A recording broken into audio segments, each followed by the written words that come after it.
ทาญาติโยมนักศิลป์นักบุญจมพ่อโยมแม่ญาติธรรมทุกคนได้รวมเป็นเจ้าภาพสังฆทานยอดตยตาโรงทานและน้ำดื่มตลอดจนถึงถวายพระทหารเพลพระสงฆ์องค์พระเจ้าในวันที่5 เดือนกรกฎาคมนี้ขออนุโมทนาบุญมาณโอกาสนี้ทำบุญหน่อยได้บุญนักทำบุญนักให้ได้บุญหลายๆอายุวันโนสุขะลังขอเชิญร่วมทำบุญหล่อเทียนพรรษาประจำปี 2567 ของเครือข่ายคลื่นสีขาวเชียงใหม่เชียงรายลำพูนลำปางแปร่น่านและพะเยา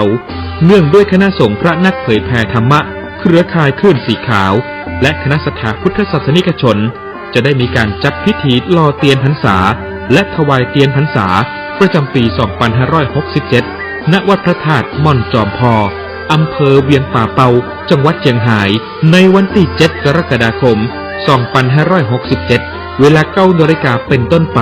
ในงานมีพิธีหล่อเทียนพรรษาจำนวน 9 เล่ม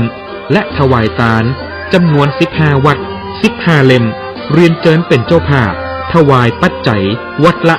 1,500 บาทถวายภัตตาหารเพลนพระสงฆ์จำนวน 19 โต๊ะละ 1,000 บาทติดต่อร่วมทำบุญได้ที่พระครูปฏิภาณธรรมถินหรือตู้ลุงดอยโทรศัพท์ 086-181-0423 บัญชีธนาคารไทยพาณิชย์เลขที่บัญชี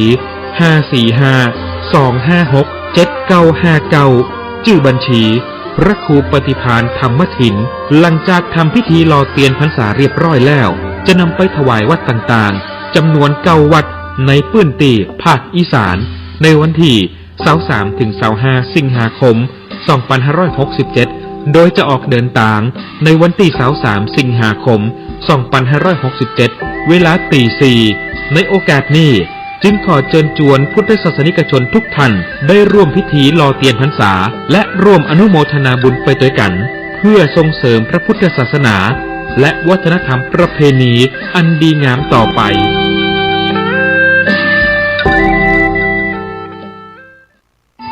วัดบ้านเหล่าพระเจ้าตาเขียวตำบลบ้านเรือนอำเภอป่าซางจังหวัดลำพูนขอเชิญร่วมโครงการสร้างพระเจ้าตาเขียวจำลองเนื่องในโอกาสมหามงคลเฉลิมพระชนพรรษาพระบาทสมเด็จพระประเมนทรรามาธิบดีศรีสินธรมหาวชิราลงกรณ์พระวชิรเกล้าเจ้าอยู่หัวทรงเจริญพระชนมพรรษา6 รอบหรือ72 พรรษาในวันที่ 28 กรกฎาคม 2567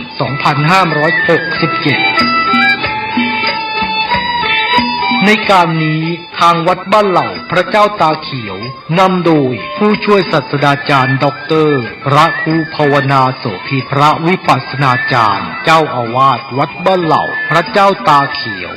มีดำริพร้อมกับคณะกรรมการและวัยยาวัจกรและญาติโยมที่มาอุปถัมภ์มีความประสงค์จะหล่อองค์จำลองพระเจ้าตาเขียวขึ้นเพื่อเฉลิมพระเกียรติในงานมหามงคลดังกล่าวนี้โดยองค์จำลองของพระเจ้าตาเขียวมีขนาดความกว้างของหน้าตัก9 ฟุต 6 นิ้วซึ่งกำหนดจะเททองหล่อในวันที่ 18 กรกฎาคม 2567 เวลา 16:19 นาทีเรียนเชิญผู้ที่มีจิตศรัทธาร่วมทำบุญติดต่อสอบถามได้ที่เบอร์โทรศัพท์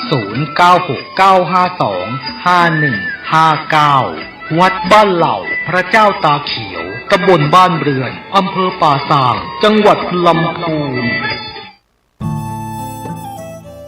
ท่านกำลังติดตามรับฟังสถานีวิทยุกระจายเสียงพระพุทธศาสนาแห่งชาติและสังคมคลื่นเพื่อการศึกษาพระพุทธศาสนาและวัฒนธรรมระบบ FM 104.5 เมกะเฮิรตซ์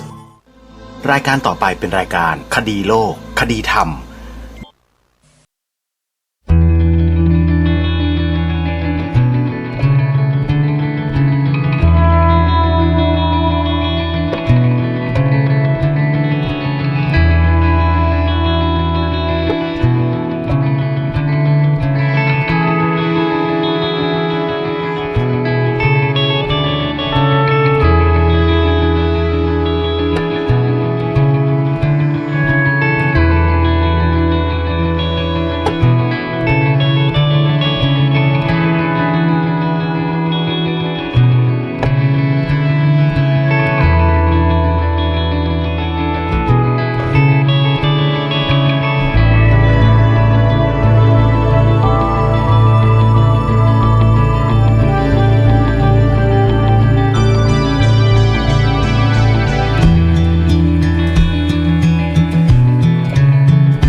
น้อ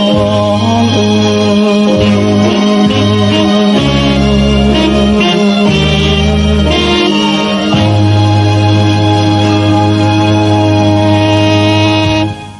พุทธศาสนา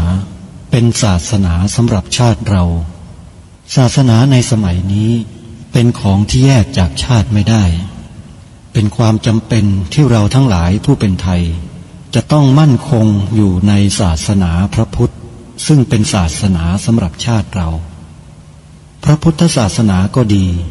หรือศาสนาใดก็ดีที่ตั้งมั่นอยู่ได้ก็ด้วยความมั่นคงของผู้เลื่อมใสตั้งใจที่จะรักษาและข้าพเจ้าพูดทั้งนี้ก็เพื่อชักชวนท่านทั้งหลายอย่างเป็นเพื่อนไทยและเพื่อนพุทธศาสนิกชนด้วยกันทั้งนั้นเพื่อความมั่นคงแห่งพระพุทธศาสนาข้าพเจ้ารู้สึกว่าได้ทำหน้าที่สมควรแก่อุปถัมภ์พระพุทธศาสนา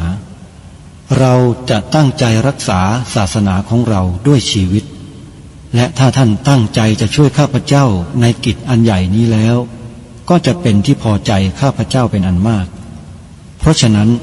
เป็นหน้าที่ของเราทั้งหลายที่จะช่วยกันบำรุงรักษาพระพุทธศาสนาอย่าให้เสื่อมสูญไปการที่จะบำรุงพระพุทธศาสนาเราต้องรู้สึกก่อนว่าหลักของพระพุทธศาสนาคืออะไรเราจะถือว่าเราเป็นไทยด้วยกันหมดเราจะต้องรักษาความเป็นไทยของเราให้ยั่งยืนเราจะต้องรักษาพระพุทธศาสนาให้ถาวรวัฒนาการอย่างที่เป็นมาแล้วหลายชั่วโคตรของเราทั้งหลายพระบรมราโชวาทของพระบาทสมเด็จพระมงกุฎเกล้าเจ้าอยู่หัวรัชกาลที่ 6พระบรมราโชวาทก็ดีพระราชนิพนธ์ก็ดีหรือพระบรมราชโองการของพระมหากษัตริย์ถือเป็นบทบัญญัติแห่งกฎหมายทั้งหมดทั้งสิ้นการบัญญัติให้พระพุทธศาสนาเป็นศาสนาประจำชาติไทยไว้ในรัฐธรรมนูญจึงเป็นสิ่งที่ถูกต้องทั้งกฎหมายและทางโบราณราชประเพณีการบัญญัติให้พระพุทธศาสนาเป็นศาสนาประจำชาติไทยไว้ในรัฐธรรมนูญย่อมเป็นหลักค้ำประกันให้กับประชาชนคนไทยว่าตนได้ปฏิบัติตามกฎหมายอย่างแท้จริงการบัญญัติให้พระพุทธศาสนาเป็นศาสนาประจำชาติไทยไว้ในรัฐธรรมนูญมิได้เป็นการลิดรอนสิทธิเสรีภาพของผู้ใดแต่เป็นการยืนยันความจริงตามกฎหมายและประวัติศาสตร์ชาติไทยการบัญญัติให้พระพุทธศาสนา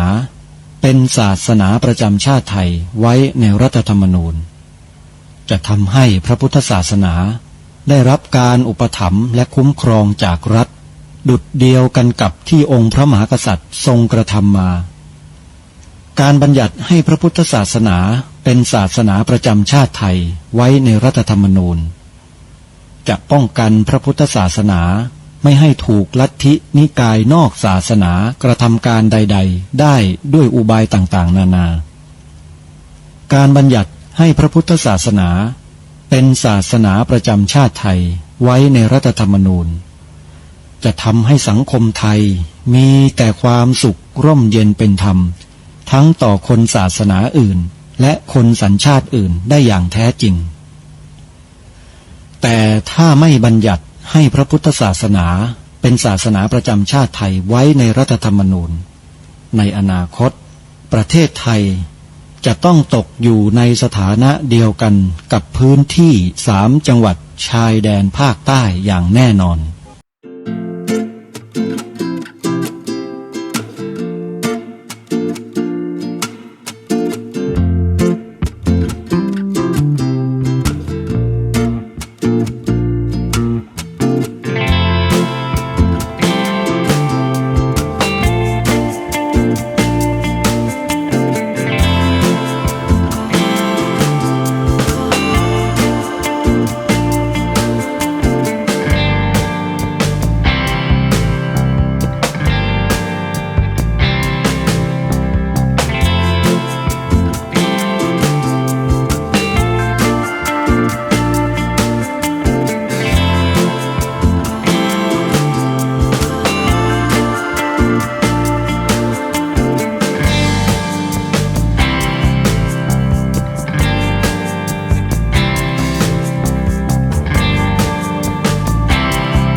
ขอ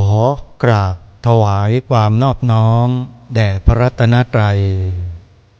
ถวายความเคารพพระมหาเถระพระเถรานุเถระทุกท่านขอความสุขความเจริญในธรรมจงบังเกิดมีแด่ท่านสาธุชนที่กำลังติดตามรับฟังรายการจากสถานีวิทยุแห่งนี้ทุกท่าน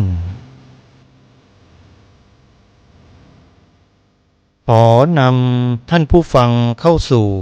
รายการคดีโลกคดีธรรม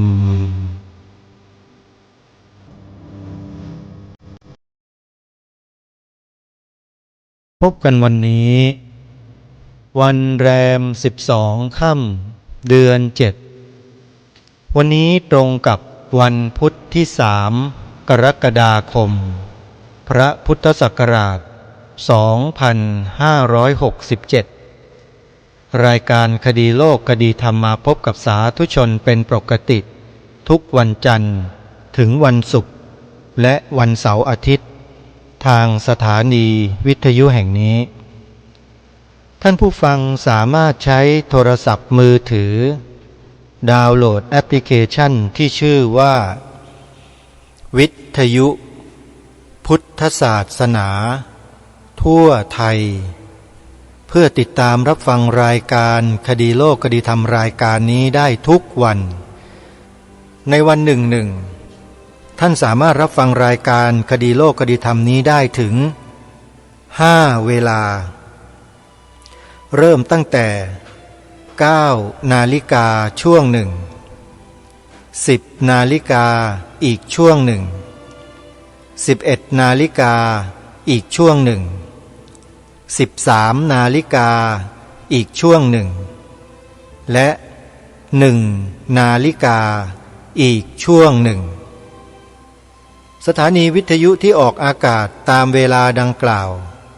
มีอยู่ในแอปพลิเคชันดังกล่าวนี้ด้วยท่านสามารถค้นหาในแอปพลิเคชันวิทยุพุทธศาสนาทั่วไทยได้เลยในเวลา 9 นาฬิกาท่านสามารถเปิดรับฟังรายการนี้ทางสถานีวิทยุวัดหนองกายวัดอารามมงคลและวัดศรีอุดมวงศ์เวลา 10 นาฬิกาสามารถรับฟังรายการนี้ผ่านแอปพลิเคชันได้ที่สถานีวิทยุวัดป่าจริยธรรมและวัดสามชุกเวลา 11 นาฬิกาสามารถรับฟังรายการนี้ผ่านแอปพลิเคชันได้ที่สถานีวิทยุวัดฝายหินเวลา 13 นาฬิกาฟังได้ที่วัดบ้านปลาคูนและ1 นาฬิกาฟังได้ที่สถานีวิทยุวัดฝายหินรายการนี้ออกอากาศสดทางสถานีวิทยุดังกล่าวอยู่ในภูมิภาคของแต่ละสถานีวิทยุอย่างวัดหนองกายนั้นท่านที่อยู่ในจังหวัดเชียงใหม่โดยเฉพาะที่อำเภอแม่แตงจังหวัดเชียงใหม่สามารถรับฟังรายการนี้ทางคลื่นวัดหนองกายได้ FM 99.75 เมกะเฮิรตซ์ส่วนวัดฝายหินอยู่ในอำเภอเมืองจังหวัดเชียงใหม่สามารถเปิดรับฟังได้ที่คลื่น FM 104.50 เมกะเฮิรตซ์ที่จังหวัดเลยสามารถรับฟังรายการนี้ได้ทางสถานีวิทยุวัดป่าจริยธรรมในเวลา 10 นาฬิกาที่คลื่น FM 96.50 เมกะเฮิรตซ์และวัดศรีอุดมวงศ์อำเภอวังสะพุงจังหวัดเลย FM 101.75 เมกะเฮิรตซ์ที่จังหวัดกาฬสินธุ์ สามารถรับฟังรายการคดีโลกคดีธรรมทางสถานีวิทยุวัดอารามมงคลได้ที่คลื่น FM 89 เมกะเฮิรตซ์ที่จังหวัด101สามารถรับฟังรายการคดีโลกคดีธรรมได้ที่คลื่น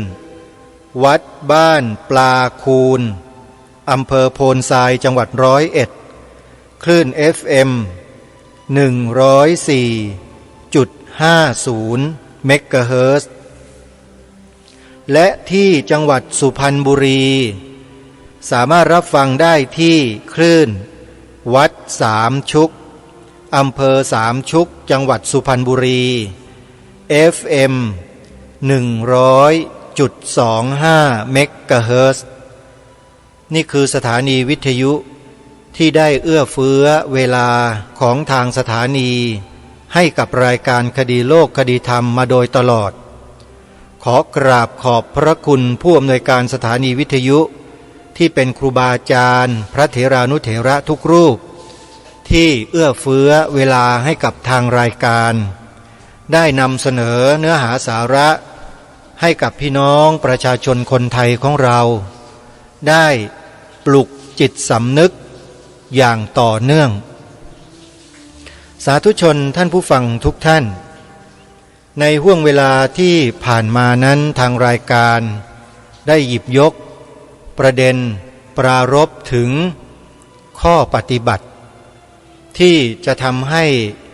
เราในฐานะที่เป็นพุทธศาสนิกชนนั้นดำรงมั่นอยู่ในความเป็นพุทธมามกะได้อย่างต่อเนื่องจำเป็นที่พวกเราชาวพุทธจะต้องเข้าสู่ภาคปฏิบัติภาคปฏิบัติในที่นี้ไม่จำเป็นจะต้องกำหนดโดยรูปแบบ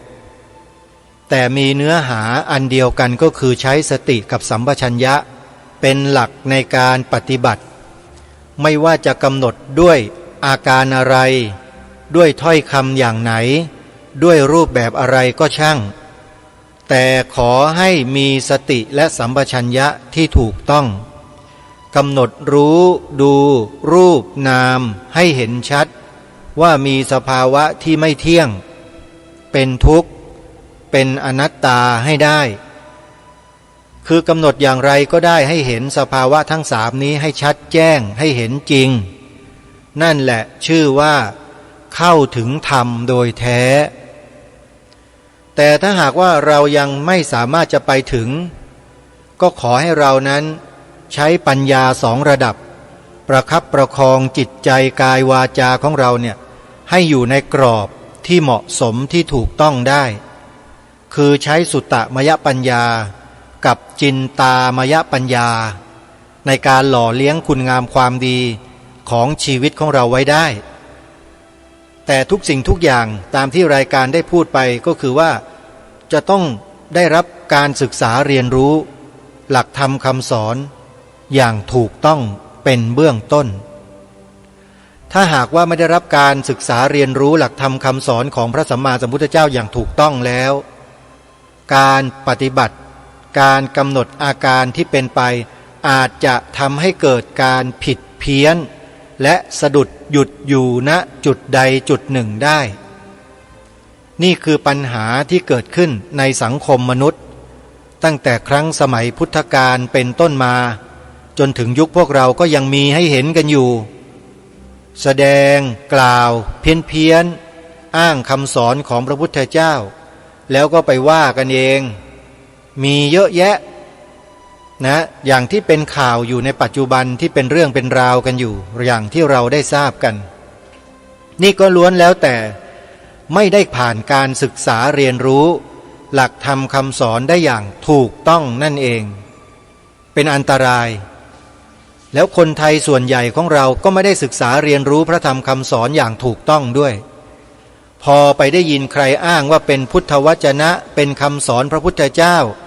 เราก็หลงเชื่อกันไปหมดเลยมีใครไปแอบอ้างว่าเป็นพระศรีอริยเมตไตรมาเกิดก็หลงเชื่อกันไปหมดเลยมีใครบอกว่ามีพระอนาคามีลงมาอุบัติในโลกหลงเชื่อกันไปทั้งโลกเลยนี่แหละเขาเรียกว่าค ความที่ไม่ศึกษาเรียนรู้ให้ถูกต้องก็เลยหลงเชื่อสิ่งผิดๆเหล่านั้นไปคิดว่าถูกเพราะไปเชื่อคำแอบอ้างเพียงเท่านั้นเอง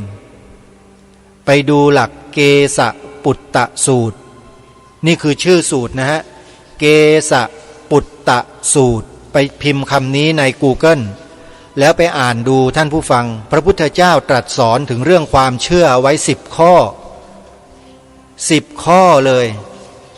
พระพุทธองค์บอกว่าอย่าเพิ่งเชื่ออย่าเพิ่งเชื่ออย่าเพิ่งปลงใจเชื่อไม่ว่าสิ่งนั้นจะเป็นอะไรก็แล้วแต่แม้แต่คนที่มาแอบอ้างว่าเป็นคำสอนของพระพุทธเจ้าก็อย่าเพิ่งปลงใจเชื่อและพระพุทธองค์ก็ทรงสรุปขมวดท้ายเอาไว้หลังจากตรัสสอนถึง10 ข้อแล้วขมวดท้ายไว้อย่างไรตรงนั้นแหละคือจุดไคลแม็กซ์จุดสำคัญสุดยอดอยู่ตรงนั้นบางคนอ่านไปไม่ถึงนะแล้วเอามาว่าแค่10 ข้อ10 ข้อแล้วก็มาพูดกันมั่วไปหมดเลยไปดูให้จบกาลามาสูตรที่เรารู้จักกันในชื่อเนี้ยแต่จริงๆชื่อสูตรที่ถูกต้องคือเกสปุตตะสูตรนะไปพิมพ์ชื่อนี้ลงใน Google แล้วไปดู10 ข้อและบทสรุปของพระพุทธองค์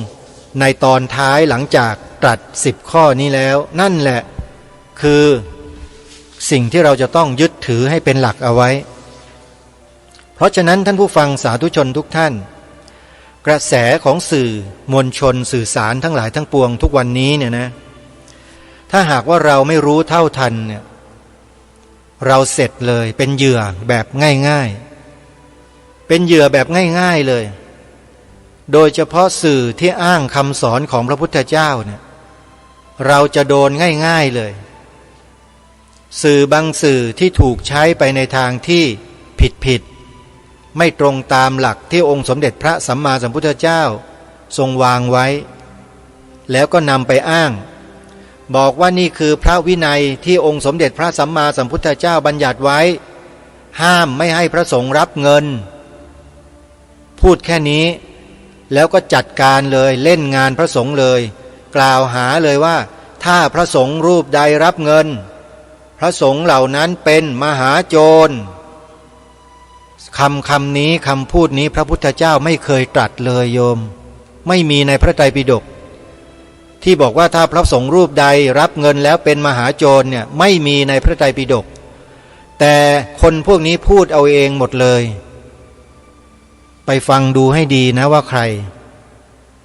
โยมไปฟังให้ดีแต่ถ้าต้องการจะฟังผู้รู้ผู้ที่มีความรู้เขาพูดถึงคนพวกนี้แบบชัดๆตรงๆทางรายการเคยนำมาเปิดออกอากาศไปแล้วแต่หลายท่านก็ยังไม่เคยฟังใช่ไหมฮะเดี๋ยวจะนำมาเปิดอีกไม่ต้องกลัวเร็วๆนี้แหละคนพวกนี้ยังคงทำหน้าที่ทำลายพระสงฆ์อยู่ตลอดทำลายศรัทธาของประชาชนที่มีต่อพระสงฆ์โดยการนำเสนอข้อพระวินัยขึ้นมาทำลายพระสงฆ์โดยอาศัยความรู้สึกนึกคิดของตนเองซึ่งไม่มีอยู่ในคำสอนของพระพุทธเจ้าที่กล่าวหาพระสงฆ์รับปัจจัยจากญาติโยมแล้วว่าเป็นมหาโจรเนี่ยอีพวกเนี้ยมันพูดกันเองหมดเลยแล้วพวกเราไม่ได้ศึกษาพระธรรมวินัยมาอย่างละเอียดละออลึกซึ้งเข้าใจอย่างถูกต้องก็หลงเชื่อคนพวกนี้กลายเป็นโจรกับพวกนี้ไปหมดเลยนี่คือสิ่งที่ทางรายการเป็นห่วงพวกเราในยุคปัจจุบันว่าจะหลงเชื่อไปตามกระแสของสื่อพวกนี้ไปก็เลยนำสาระที่เป็นคำสอนของพระสัมมาสัมพุทธเจ้าที่ถูกต้องแท้จริงเนี่ยมาเปิดโดยมีผู้รู้ท่านมาอธิบายความให้เราฟังแล้วก็ได้โต้แย้งคนเหล่านี้ไปชัดเจนเลยถ้าใครต้องการจะฟังนะเปิดใน YouTube ได้เลยโยมแล้วจะบอกชื่อคลิปเอาไว้ให้พวกเราไปฟังกันผู้ที่อธิบายชี้แจงแก้ปรับประวาทคนกลุ่มนี้เนี่ยเป็นพระสงฆ์ปริยนธรรม9ประโยคอยู่วัดชนะสงครามโยมท่านชื่อว่าพระมหาอุเทนปัญญาปริทัศน์ท่านไม่ยอม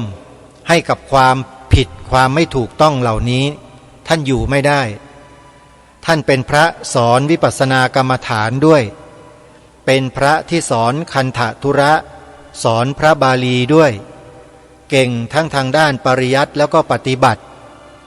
แล้วท่านออกมาพูดถึงคนพวกเนี้ยที่กล่าวหาว่าพระเป็นมหาโจรเพราะรับเงินปัจจัยจากญาติโยมเนี่ยท่านแก้ปรับประวาทได้อย่างเด็ดสรติเลยลองไปฟังกันดูนะชื่อคลิปจดชื่อคลิปไว้โยมชื่อคลิปแล้วก็เขียนชื่อท่านห้อยท้ายไว้ด้วยคลิปนี้มีชื่อว่าทูตเทวทัตทุจินเขียนถูกไหมทูตทอทหารสระอูตอเต่าทูตานุทูตนะโยมทูตตามกงสุลอะไรต่างๆเนี่ยทูตต่างประเทศไอ้ทูตคำเนี้ยทูตเทวทัตทุจินจินตะที่แปลว่าความคิดจอจานสระอินอหนูตอเต่าการันทูตเทวทัตทุจินแล้วก็เขียนชื่อพระมหาอุเทนปัญญาปริทัศน์ห้อยท้ายไว้หน่อยคลิปท่านจะขึ้นมาให้เราเห็นทันทีเปิดฟังเลยแล้วจะได้รู้ว่าคนที่อ้างตัวเองว่าเป็นครูเป็นอาจารย์สอนธรรมะแต่อาศัยพระวินัย1 ข้อใน227มาทำลายเกียรติของพระสงฆ์ทั้งประเทศว่าเป็นคนอย่างไรพระมหาอุเทนปัญญาปริทัศน์ขยายความไว้ชัดเจนมากโยมระหว่างคฤหัสถ์ที่เป็นผู้หญิงไม่ยอมแก่กับพระสงฆ์ปริยธรรม9 ประโยคเป็นพระวิปัสสนาจารย์สอนญาติโยมปฏิบัติดีปฏิบัติชอบโยมจะเชื่อใครอันนี้เป็นคำถามเฉยๆไม่ได้กล่าวหานะก็เขาไม่ยอมแก่จริงๆเนี่ยไปดูดิท่านพระมหาอุเทนก็พูดถึงอยู่ว่าทาคิ้วทาปากประดับดอกไม้อะไรกันต่างๆก็ไม่รู้นะท่านพระมหาอุเทนท่านพูดไว้อาตมาก็ยืมคำพูดท่านมาบอกเพื่อที่จะดึงความสนใจให้พวกเราได้ไปเปิดฟังกันดูเพราะรายการนี้ไม่ได้กล่าวหาใครลอยๆนะโยมแต่พูดตามหลักและเหตุผลตามหลักเหตุและผลโยมแล้วก็มีผู้ที่อธิบายขยายความไว้แล้วท่านพระอาจารย์มหาอุเทนปัญญาปริทัศน์พูดถึงเรื่องนี้ไว้ถึง6 คลิปนะ6 คลิปไปเปิดดูให้หมดเลยแล้วญาติโยมจะทราบว่ากรณีการกล่าวหาพระสงฆ์ว่าเป็นมหาโจรกันทั้งบ้านทั้งเมืองเพราะเพียงแค่รับปัจจัยที่โยมถวายเนี่ยมันเป็นอย่างไรที่มาที่ไปแล้วจะแก้ปัญหาตรงนี้กันอย่างไรพระมหาอุเทนปัญญาปริทัศน์ได้พูดไว้ในคลิป YouTube ในชื่อคลิปวิดีโอที่ชื่อว่าทูตเทวทัตทุจินต้องอ่านเสียงดังๆหน่อยเทวทัตจะได้ตกอกตกใจบ้างจะได้มาบอกสานุสิทธิ์ตัวเองว่าให้ระมัดระวังปากตัวเองบ้างเวลาพูดอะไรเนี่ยไม่ใช่พูดพล่อยๆไปอย่างนั้นอาตมาไม่ได้ว่าใครนะโยมว่าคนพูดใครที่พูดก็รับผิดชอบไปแต่ที่แน่ๆคือท่านทั้งหลายที่ฟังรายการคดีโลกคดีธรรมอยู่ในขณะนี้นะท่านอย่าเพิ่งตำหนิผู้ดำเนินรายการเพราะคำพูดเหล่านี้นะท่านจงไปฟังคลิปที่ทางรายการแนะนำคลิปที่ชื่อว่าทูตเทวทัตทุจินแล้วก็พิมพ์ชื่อพระมหาอุเทนปัญญาปริทัศน์ห้อยท้ายไว้ด้วยแล้วคลิปนี้จะขึ้นมาในลำดับต้นๆเลยแล้วท่านจะรู้ว่าการที่คฤหัสถ์ที่อ้างตนเองว่าเป็นพุทธศาสนิกชนเป็นอาจารย์เป็นครูสอนธรรมะแล้วมาพูดจากล่าวหาใส่ร้ายพระสงฆ์รุนแรงถึงขนาดเป็นมหาโจรแบบนี้เนี่ยว่าเป็นคนเช่นไรแต่ถ้าต้องการทราบเบื้องหลังของคนคนนี้ถามว่ามีคลิปที่จะเปิดเผยเบื้องลึกเบื้องหลังที่มาที่ไปของคนคนนี้ไหมมีใครเอามาเปิดเผยเปิดโปงไหมมีไหมต้องการรู้จริงๆหรือเปล่าต้องการรู้ประวัติความเป็นมาของคนคนนี้ไหมถ้าต้องการรู้ ปากกากระดาษเตรียมตัวจดชื่อคนคนนี้ไว้เขาทำคลิปออกมาเปิดโปงขบวนการพวกนี้ให้เราได้เห็นนะชื่อคลิปนะชื่อคลิปว่าธนวัฒน์โจกกระโทกทอทงนอหนูธนะเนี่ยนะธนะทอทงนอหนูแล้วก็วัฒนะนะธนวัฒน์โจกกระโทกเป็นชื่อนามสกุลของเจ้าของคลิปที่เปิดโปงเบื้องหลังคนพวกนี้ให้เราเห็นชัดเจนเลยรายการคดีโลกคดีธรรมก่อนที่จะมาปรารภมาพูดอะไรก็แล้วแต่เนี่ยจะต้องศึกษาข้อมูลมาให้ถ่องแท้ก่อนจึงจะนำมาพูดไม่ใช่อยู่ๆก็มาพูดโพล่งขึ้นมาเลยอย่างนู้นนี้ไม่ใช่นะครับครูบาอาจารย์ฮะศึกษามาแล้วฟังมาแล้วตรวจสอบมาแล้วสืบค้นมาแล้วชัดเจนแล้วจึงมาพูดแล้วก็ไม่ได้กล่าวหาใครผิดใครถูกแต่แนะนำให้ไปดูคลิปที่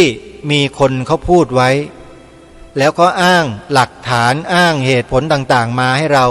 ได้ทำความรู้ให้เกิดขึ้นจึงแนะนำให้ไปดูคลิปของท่านพระอาจารย์มหาอุเทนปัญญาปริทัศน์ปริยธรรม9ประโยคจากวัดชนะสงครามกับนายธนวัฒน์โจกกระโทกเป็น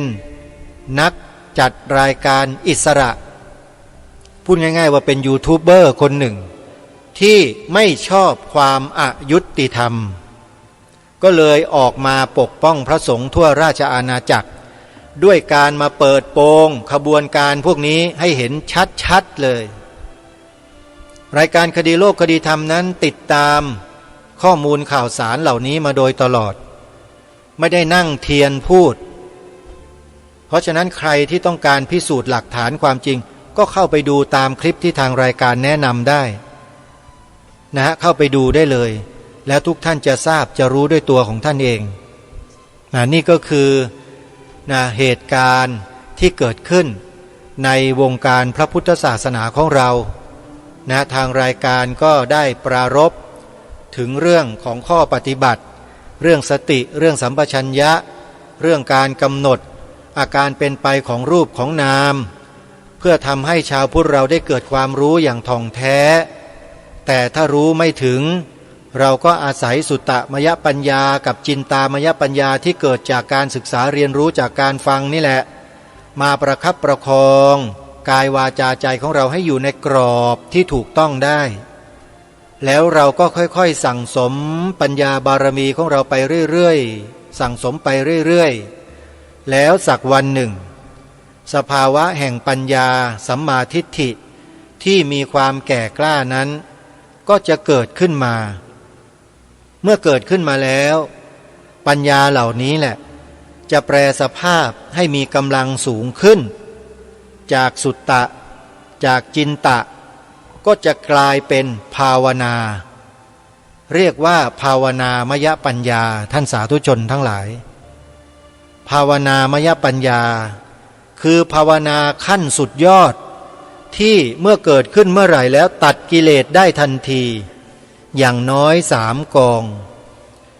กิเลส3 กองไหนล่ะท่านสังโยชน์3โยมอะไรบ้างล่ะท่าน 1. สักกายทิฏฐิ 2. ศีลพัตตปรามาส 3. วิจิกิจฉาภาวนามยปัญญาเกิดขึ้นครั้งแรกตัดกิเลส3 กองขาดวิ่นหมดไม่มีเหลือเลยและบุคคลปุถุชนคนนั้นแหละจะกลับกลายเป็นอริยบุคคลทันทีอยู่ในขั้นแรกที่เรียกว่าโสดาบันบุคคลนั่นคือบุคคลที่ตัดกิเลสได้แล้ว3 กองขาดฉลุยขาดสิ้นไม่มีส่วนเหลือเลยคือสักกายทิฏฐิการถือว่ามีตัวมีตนตัวเราตัวเขาตัวกูของกูตัดขาดหมดไม่มีเหลือเลยตัวตนไม่มีแล้วและ 2. ศีลพัตตปรามาสการถือศีลแบบผิดการถือศีลแบบผิด คือถือว่าตัวเองถือศีลถูกแล้วก็เอาความถูกตัวเองไปทับถมคนอื่นหาว่าคนอื่นผิดเช่นกล่าวหาพระสงฆ์ที่รับเงินว่าเป็นมหาโจรอย่างเนี้ยไอ้พวกนี้เป็นพวกศีลพัตตปรามาสทั้งนั้นเลยนะไม่ใช่ของแท้เพราะว่าถือศีลเอาไปจับผิดคนอื่นใช้ไม่ได้ข้อที่สามวิจิกิจฉาผู้ที่เป็นพระโสดาบันแล้วขึ้นไปเนี่ยจะไม่มีวิจิกิจฉาเหลืออยู่เพราะไอ้ตัววิจิกิจฉาที่มันเหลืออยู่นี่แหละมันเลยทำให้ต้องจับผิดคนนู้นจับผิดคนนี้กล่าวหาคนนู้นกล่าวหาคนนี้อยู่รำไปเพราะจิตมันสงสัยอยู่ตลอดมันยังไม่ตกลงปลงใจเชื่อลงไปว่าคนทุกคนสัตว์ทุกชีวิตตกอยู่ในอำนาจของกรรมทั้งนั้นแล้วก็ปลงวางไม่ไปด่าไม่ไปว่าใครแต่เตือนสติได้แต่ไอลักษณะอย่างนี้มันกล่าวหาชัดๆว่าพระสงฆ์เป็นมหาโจรเนี่ยมันชัดเจนอยู่แล้วเนี่ยมันกล่าวหากันนี่ทำลายชัดๆรายการคดีโลกคดีธรรมไม่เคยไปกล่าวหาใครลอยๆแบบนี้นะโยมแล้วไม่เคยไปอ้างด้วยว่าผิดกฎหมายข้อนี้แล้วเป็นอย่างนั้นเป็นโจรเป็นอะไรไม่ใช่ไม่มีนะเรายกหลักขึ้นมาพูดว่าใครไม่ปฏิบัติตามนี้แล้วไม่ได้กล่าวไม่ได้มีจิตสำนึกอย่างนี้แล้วจะเป็นคนไทยได้หรือไม่นี่มันเป็นคำถามไม่ใช่คำกล่าวหาเนี่ยเห็นไหมฮะมันต่างกันนะโยมนะหลายคนเนี่ยฟังรายการคดีโลกคดีธรรมไม่ได้สับแล้วก็จับไปกระเดียดหาว่ารายการนี้ไปด่าคนนู้นว่าคนนี้ว่าที่ไหนไม่ได้ว่าตั้งเป็นประเด็นคำถามขึ้นมาอย่างสีขาวในธงชาติไทยเนี่ยองค์พระบาทสมเด็จพระมงกุฎเกล้าเจ้าอยู่หัวพระราชทานไว้ว่าหมายถึงพระพุทธศาสนาเท่านั้นเนี่ยเมื่อตีความออกมาแล้วนะหมายถึงพระพุทธศาสนาเท่านั้นแล้วมีคนไปบิดเบือนของพระองค์ท่านเนี่ยถามว่าคนพวกนั้นเป็นคนเช่นไรเป็นพวกกบฏหรือไม่อันนี้คือคำถามโยมไม่ใช่คำกล่าวหานะถามให้พวกเราคิดแล้วหาคำตอบกันเองโยมจะไปว่าก็ว่ากันไปเถอะอาตมาไม่ว่าเขาหรอกเพียงแต่พูดให้พวกเราได้คิดให้คิดได้รู้ได้เห็นว่ามีคนประเภทนี้อยู่ในสังคมเราจริงๆแล้วนั่งอยู่ในตำแหน่งอยู่ในอำนาจของภาครัฐเสียด้วยสิไปบิดเบือนความหมายธงไตรรงค์ของพระมหากษัตริย์รัชกาลที่6เสียด้วยบุคคลที่นั่งอยู่ตรงนั้นเป็นกรรมการเป็นอดีตนะอดีตกรรมการที่ทำหนังสือบิดเบือนความหมายธงชาติเนี่ยเขาเป็นอดีตกรรมการชุดเดียวกันนี่แหละวันหนึ่งเขานำเสนอปรูฟหนังสือเล่มเนี้ยที่จะบิดเบือนความหมายสีขาวธงชาติเนี่ยเข้าสู่ที่ประชุมกรรมการพิจารณาเพื่อจัดพิมพ์เผยแพร่พอบุคคลคนนี้เห็นเท่านั้นแหละลาออกจากกรรมการทันทีเลยลาออกไม่ลาออกเปล่านะยังมาหาอาตมาอีกมาหาที่ไหนที่งานครบรอบ3 ปีดีทีวีที่ไปจัดที่สวนอัมพรเมื่อปีพระพุทธศักราช 2556 ที่ผ่านมาเนี่ยโยมคุณคนนี้แหละไปหาอาตมาที่นั่นแล้วไปเชิญอาตมาหรือนิมนต์ให้ไปให้สัมภาษณ์ที่หน่วยงานของเขานั่นก็คือพิพิธภัณฑ์ธงชาติไทยอยู่ที่ซอยลาดพร้าว43ถ้าจำไม่ผิดลาดพร้าว43โยมเซิร์ชดูใน Google ก็ได้พิมพ์คำว่าพิพิธภัณฑ์ธงชาติไทยแล้วโยมก็ไปดูเลยเขาเปิดให้ดูอยู่นะฮะเพราะฉะนั้นท่านสาธุชนท่านผู้ฟังทุกท่านรายการคดีโลกคดีธรรมทำหน้าที่อยู่เช่นนี้มาโดยตลอดเพื่อที่จะปลุกจิตสำนึกของพวกเราชาวไทยที่เรานอนหลับทับสิทธิ์กันมานานแสนนานนอนทับปัญหากันอยู่โดยไม่ตื่นรู้กันเลยอันนี้ต้องยอมรับความจริงนะพวกเราไม่ตื่นรู้กันเลยเพ เพราะไม่มีใครมาบอก ไม่มีใครมาพูดให้ฟังพอรายการคดีโลกคดีธรรมมาพูดก็ปรากฏว่ามีคนตกอกตกใจตื่นขึ้นมาเปรี้ยงป้างเปรี้ยงป้างเลย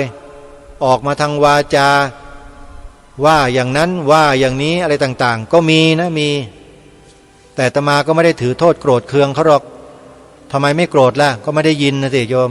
ก็เลยไม่ได้โกรธนะแต่มีคนมาบอกอยู่ไม่เป็นไรโยมให้อภัยได้เพราะความไม่เข้าใจหรือไม่รู้ให้อภัยกันได้เสมอแล้วเชื่อว่าคนที่ไม่เคยรู้เนี่ยนะพอฟังไปก็เริ่มจะรู้ฟังรายการคดีโลกคดีธรรมแนะนำให้ไปเปิดคลิปโน้นคลิปนี้ให้ไปศึกษาไปฟังไปดูปรากฏว่าพอฟังเสร็จอะไรเสร็จกลับมาฟังรายการคดีโลกคดีธรรมไม่พอยังไปแนะนำให้คนอื่นฟังอีกต่างหากด้วยจริงหรือไม่เนี่ยคนที่ตอบคนที่ทำอย่างนั้นอยู่เนี่ยเขาตอบเองแหละว่าจริงหรือไม่เพราะเคยมีตัวอย่างโยมโทรศัพท์มาหาอาตมาหรือกระผมเนี่ยโทรมาขอโทษขอโพยขออภัยขอขมายกใหญ่เลยครั้งแรกโยมฟังแล้วโยมรับไม่ได้แต่พระอะไรพูดจาแบบนี้ไม่ฟังมาแล้วไอ้พระบ้าเขาพูดอย่างนี้เลยนะพอหยุดไปสักพักหนึ่งสงสัยคงจะไปแอบฟังรายการอาตมาอยู่นั่นแหละอยากจะรู้ว่าจะพูดอะไรไปแนะนำให้ไปเปิดคลิปนู้นคลิปนี้คลิปนั้นฟังเขาไปฟังตามที่อาตมาแนะนำพอฟังเสร็จเขาบอกว่าฟังจบแล้วเขาก็เลยโทรมาขอขมาขอโทษขอโพยอะไรต่างๆอาตมาก็ให้อภัยตลอด24ชั่วโมงแบบนี้โยมไม่ต้องกลัวหรอกคนอย่างอาตมาภาพเนี่ยไม่เจ้าคิดเจ้าแค้นใครเขาหรอกผูกอาฆาตผูกพยาบาทเนี่ยมันไม่มีทำไม่เป็นหรอกโยมผูกใครไม่เป็นเลยตั้งแต่บวชมาเนี่ยตั้งแต่ผ่านกรรมฐานมาแล้วเนี่ยนะจิตอาฆาตพยาบาทปองร้ายใครทำลายล้างไม่มีเลยจริงๆดูจิตตัวเองมาโดยตลอดเลยตั้งแต่พรรษาแรกเนี่ยมันแค้นใครไหมมันอาฆาตพยาบาทที่คิดจะทำร้ายเขามีไหมมันไม่มีจริงๆนะเนี่ยมันไม่มีจริงๆไม่ได้โกหกนะโยมถูกเขากระทำถึงขนาดว่าจะเอาให้ตายจะเอาติดคุกติดตารางก็เคยโดนมาแล้วนะอาตมาเนี่ยเป็นพระนี่แหละเคยโดนมาแล้วนะไม่เชื่อก็ไปถามครูบาอาจารย์ที่อยู่ในวงการกันดูก็ได้พระมหาโชเจ้าคุณธรรมกิติเมธีพระเดชพระคุณท่านขออภัยพระเดชพระคุณท่านเจ้าคุณพระธรรมกิติเมธีวราชาเนี่ยนะหรือใครต่อใครที่ทราบที่รู้กันนี่แหละโดนมาแล้วอาตมาเนี่ยหนักด้วยหนักกว่าใครเพื่อนเลยที่ทำงานอยู่ทั้งหมดเนี่ยไม่มีใครโดนหนักเท่าอาตมานะพลตรีทองขาวที่ว่าติดคุกอยู่ไม่กี่วันนะก็น้อยกว่าอาตมาเยอะอาตมาโดนข้อหาหนักกว่าตั้งเยอะนะเกือบถึงจะขึ้นโรงขึ้นศาลนู่นน่ะแต่ทุกอย่างก็จบลงด้วยดีเชื่อเลยอาตมาเชื่อมั่นคนเราทำดีตกน้ำไม่ไหลตกไฟไม่ไหม้จริงๆเชื่อกรรมโยมไม่ได้เชื่ออย่างอื่นไม่ใช่เชื่อเทพเจ้านะเชื่อกรรมคือเจตนาของเราที่ทำหน้าที่อยู่ทุกวันนี้เนี่ยไม่มีใครรู้หรอกว่าเจตนาในใจเราเป็นอย่างไรมีแต่เราผู้ทำนี่แหละรู้อยู่แต่เพียงผู้เดียวนอกนั้นก็เป็นเทพเทวาผู้ทรงฤทธิ์ท่านจะรู้จิตรู้ใจมนุษย์นั่นแหละท่านถึงจะรู้ก็เพราะเทวดาท่านรู้นี่ไงเทวดาท่านจึงไปดลใจผู้หลักผู้ใหญ่ให้ลงมาช่วยให้เข้ามาช่วยปัญหามันก็จบทีนี้เมื่อจบแล้วถามว่าไอ้คนที่มันปองร้ายเราเนี่ยมันยังคงหวังที่จะปองร้ายเราอยู่ไหมอ้าวโยมก็ดูตัวอย่างพระเทวทัตสิคิดปองร้ายพระพุทธเจ้าจบไหมนั่นน่ะไม่จบยังไงก็ต้องปองร้ายให้ถึงที่สุดใช่ไหมก็เหมือนกันคนพวกนี้ก็เหมือนกันที่ปองร้ายอาตมาอยู่นะมันก็จ้องปองร้ายอยู่นั่นแหละแต่มันยังหาช่องไม่เจอเท่านั้นเองและสุดท้ายมันจะสำนึกได้ตอนไหนไหมตอนธรณีสูบพระเทวทัตเนี่ยธรณีสูบเหลือแต่คางจะจมลงดินแล้วระลึกถึงโทษตัวเองได้ขอขมาองค์สมเด็จพระสัมมาสัมพุทธเจ้า ถวายกระดูกคางเป็นพุทธบูชาพระพุทธเจ้าก็เลยตรัสทำนายว่าพระเทวทัตในอนาคตอันไกลนู้นเนี่ยจะเกิดมาแล้วสำเร็จเป็นพระปัจเจกพุทธเจ้าขนาดคนทำชั่วสุดๆอย่างเทวทัตพระพุทธองค์ยังตรัสบอกเลยว่าเป็นพระปัจเจกพุทธเจ้าในอนาคตแล้วอย่างพวกเราล่ะเราไม่เคยไปคิดทำร้ายพระพุทธเจ้าแม้แต่นิดเดียวเนี่ยแล้วเราทำไมถึงดูถูกตัวเองกันเหลือเกินนะพวกเราจริงไหมขนาดเทวทัตธรณีสูบขนาดนั้นทำกรรมอันหนักอนันตริยกรรมอย่างนั้นพระพุทธเจ้ายังตรัสบอกเลยเป็นพระปัจเจกพุทธเจ้าในอนาคตแล้วพวกเรามันจะเหลือเหรอโยมฮะคิดให้ดีนะโยมคิดให้ดีอย่าดูถูกตัวเองนะโยมอาตมานี่เตือนหลายคนแล้วอย่าดูถูกตัวเองไม่ธรรมดานะพวกเราเนี่ยเกิดมาเป็นมนุษย์พบพระพุทธศาสนาได้ศึกษาปฏิบัติตามพระธรรมคำสอนแล้วก็ได้เผยแผ่สืบสารรักษาต่อยอดร่วมกันสร้างบุญสร้างบารมีกันไม่หยุดไม่หย่อนเลยพวกเราเนี่ยแล้วอย่างนี้มันจะพลาดได้ยังไงเล่าพลาดอะไรพระคุณเจ้าแล้วอย่างนี้เราจะพลาดที่จะได้เข้ากราบเฝ้าพระสัมมาสัมพุทธเจ้าพระองค์ต่อไปได้ยังไงไม่พลาดแน่นอนอย่าลืมนะพระพุทธเจ้าอีกหนึ่งพระองค์จะมาอุบัติในโลกใบนี้นะโลกที่เราอยู่นี่แหละยังมีอีกหนึ่งองค์นะโยมลืมกันแล้วหรืออย่าลืมนะอย่าลืมยังมีอยู่เพราะฉะนั้นชีวิตลมหายใจที่มีอยู่เนี่ยตอนเนี้ยทำอะไรล่ะควรสั่งสมความดีหรือความชั่วเลือกกันเองนะไม่ได้ห้ามนะแต่สำหรับผู้ดำเนินรายการคดีโลกคดีธรรมก็เห็นทำงานอยู่แล้วเนี่ยเห็นคำพูดคำจาอยู่แล้วนี่ว่าเป็นยังไงใช่ไหมคงไม่ต้องบอกเนาะว่าเลือกทางไหนเนี่ยแหละทำอยู่อย่างเนี้ยโยมเพื่อจะดึงเอาสำนึกของคนของมนุษย์ในสังคมเนี่ยให้กลับมาสู่แนวทางที่ถูกต้องดีงามแล้วมาช่วยกันระวังป้องกันด้วยไม่ใช่มานั่งเสวยสุขกันอยู่เฉยๆแล้วก็บอกว่าไม่มีหน้าที่เปลืองตัวไม่เอาด้วยหรอกถ้าทำอย่างนี้ไปที่อื่นคนเห็นแก่ตัวอาตมาไม่ค่อยชอบคนที่เห็นแก่ประโยชน์ส่วนรวมนี่แหละควรมารวมตัวกันดีไหมโยมอาตมาภาพเองยังมีความหวังนะจัดตั้งองค์กรขึ้นมาแล้วก็หยุดไปช่วงระยะยาวเลยตั้งแต่มีการปฏิวัติจากพลเอกประยุทธ์จันทร์โอชามานี่หยุดเงียบไปเลยมาเจอโควิดซ้ำซากซ้ำสองเข้าไปอีกหายไปเลยช่วงนี้แต่ถามว่าองค์กรยังอยู่ไหมอยู่เว็บไซต์ยังเปิดให้ทุกคนเข้าไปดูไปชมกันอยู่เลยโยมถ้าใครต้องการจะรู้จะศึกษาเรียนรู้ดูองค์กรที่อาตมาภาพตั้งไว้ตั้งแต่ปีพระพุทธศักราช 2554 ปี 2554 นะฮะเปิดเข้าไปดูในเว็บไซต์ที่ชื่อว่า worldwideweb.vbcs-66.com แหมคนที่ไม่ได้เรียนภาษาอังกฤษมาเนี่ยลำบากใจเหลือเกินนะกูจะเขียนยังไงวะเนี่ย worldwideweb.vbcs-66.com ก็ได้แต่-66.com เท่านั้นแหละไอ้ข้างหน้ามันอะไรก็ไม่รู้ worldwideweb.vbcs-66.com นี่ภาษาเต็มๆของเขาภาษาของอีเมลของเว็บไซต์เขาอะทีนี้ถ้าเกิดพิมพ์อังกฤษไม่เป็นพิมพ์ภาษาไทยก็ได้โยมชื่อภาษาไทยของเว็บไซต์นี้ชื่อว่าสภาพุทธบริษัทภาคประชาสังคมจิตอาสาจดไม่ทันใช่ไหมล่ะอีกหนึ่งรอบสภาพุทธบริษัทภาคประชาสังคมจิตอาสายังจดไม่ทันอีกใช่ไหมล่ะเอารอบที่3นะครับสภาพุ พุทธบริษัทภาคประชาสังคมจิตอาสา